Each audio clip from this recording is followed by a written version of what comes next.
Yeah, g'day again, guys. I wanted to do a video on the LCD display cluster in the 2018 Plus Mustangs, particularly the ones we get in Australia. Now, this is an option on the American delivered Mustangs. They come out with the sort of classic analog gauges, and you can option up the digital dash, but we get them over here. We essentially get the spec of Mustang we get in Australia is the PP1, the Performance Pack Level 1, which gives you the leather seats, the LCD display, the Michelin Pilot Sport 4S tyres, and slightly different suspension tuning as well, I think. So that's good. We get the PP1 over here. So I'm going to run through the LCD display. So let me turn the car on.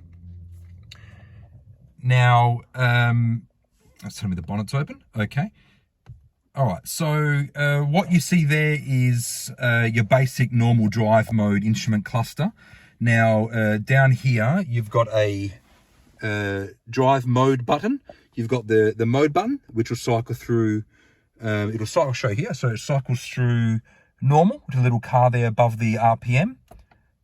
My mode, which I've got set up specifically to be set up in Sport Plus mode with the loudest exhaust, and with the normal level steering.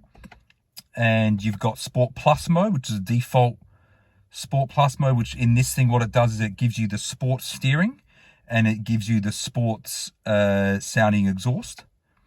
You've got Racetrack, which is full-blown racetrack mode, which is loud everything, the most aggressive throttle mapping, and it gives you this different display here with a bar above the top. You've also got drag strip mode, which is similar to track mode, but it modifies the transmission in the sense that it doesn't cut torque between shifts. So it's quite an aggressive shift if anyone's ever used one of these in drag mode. And you've got snow and wet, which I've recently used for the first time. And I've probably found that to be the most economical way to drive the car. It cycles through the gears, shifts up. Before you know it, you're in ninth at 60 kilometers an hour, and you can just cruise it really economically in the snow and wet mode. But anyway, let's put it back in normal. So what I've got currently set up in the center there is my gauge configuration. So if I push the pony button here, see it brings up a whole bunch of options, right? So my mode is where you go in and you modify your mode, right? So if I go to show status, it'll show that currently the car's in normal mode, but you can modify that. So you can modify the steering and the exhaust. Now I don't have Magna Ride on this car. If I had Magna Ride, you could set the Magna Ride up to be a particular setting in your my mode. But look, my mode currently is set up for me. I like it in Sport Plus. And the reason I choose that over track is because Sport Plus keeps all your stability and your traction control on. I don't want to be mucking around the street without that stuff on. And I've also got it set up with the normal steering weight, and I've got it set up with the loudest exhaust. So that's how I like to drive it around in, well, when I want to get a bit spirited on the street. So the exhaust modes, so you've got quiet start, your quiet mode, which is quite effective considering I've even got the headers and the X pipe. You've got normal, which the car starts up in all the time. You can't change this. Doesn't matter how you set the car, but it'll always start up in normal mode. Sport exhaust, and you got racetrack, which is full-blown loudest. Now you've also got quiet start, which you can set. You can go through and set your times as you need to. Like if you want to, for example, if you're leaving your house at 5 a.m, you don't want to wake your neighbors up. You set 5 to 6 a.m, press start to select. And then what you do is you go quiet start on, and if you're starting the car between 5 and 6 a.m. in the morning, it'll start on quiet. Look, that's very useful for me, given how loud this thing is when you start it up. When it starts in normal mode, it's very loud. So I do use that sometimes, but I'm not going to use it at the moment. Track apps are interesting. You've got acceleration timers here, 0 to 50, 0 to 100, 0 to 200, 0 to 200 meters. That's an eighth mile as such. Quarter mile. So I think I've done a quarter mile run on this thing in the past when it was stock, when I was out at Tailem Bend one time. Here it is here. It was a while ago. What did it run? 1270. Yeah, that was a 1270 in stock form. Not too bad. What would it do 0 to 100? I don't know if I've got the time, if it's all here. That might be speed results. Quicker 0 to 100. All-time best, 4.7. That's not bad. Sitting on unprepped surface, I imagine it might be a bit quicker now. Maybe not with these tires, they're not gripping as well. Anyway, when I get the drag rate, I was going to try to get some more acceleration timing done on it. Brake performance, I don't know why they ever want to use this and destroy your brakes, but it's got it there. Lap timer, so, you know, if I'm on a track and I'm pounding around, it prompts you to push a button every time you're crossing the line, so it keeps track of your lap time, which is pretty helpful there. What else in track apps? Start option. This is pretty interesting. If you're doing an acceleration time on a track in a closed facility, you can set up a different way it's going to prompt you to accelerate the car. So if you go automatic and you're stationary, the car will start to time as soon as you let off the brake, start moving. If you select this one here, it comes up with a Christmas tree on the dash, which is pretty cool. And this one here is just like a race countdown, 3, 2, 1, go. What else we got in track apps? That's it for track apps. Gauges. Now you've got show gauges here. So that's the way I've got my gauges set up. The one in the middle on the left, so the third one here on the left, that's engine temperature. The one in the middle is inlet air temperature. And the one on the right is the transmission temperature, which I like to keep an eye on and make sure I'm not getting up the car before it's cleared that blue zone there.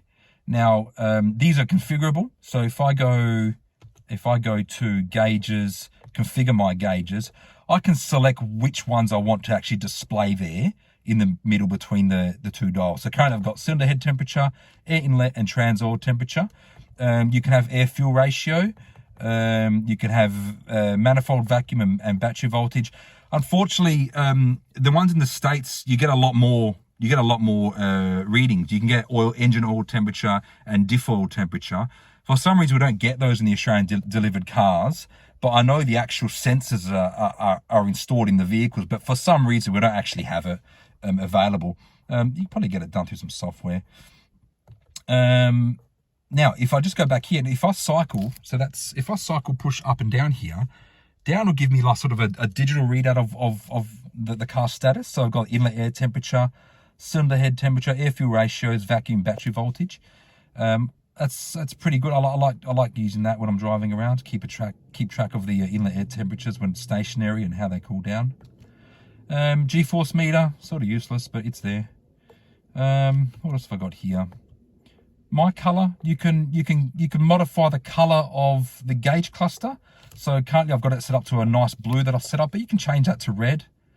And that primary color is the color of, you know, the field gauges. And this will also, you know, as the rev counter raises and the speed raises, that area will be filled with red. It's pretty cool.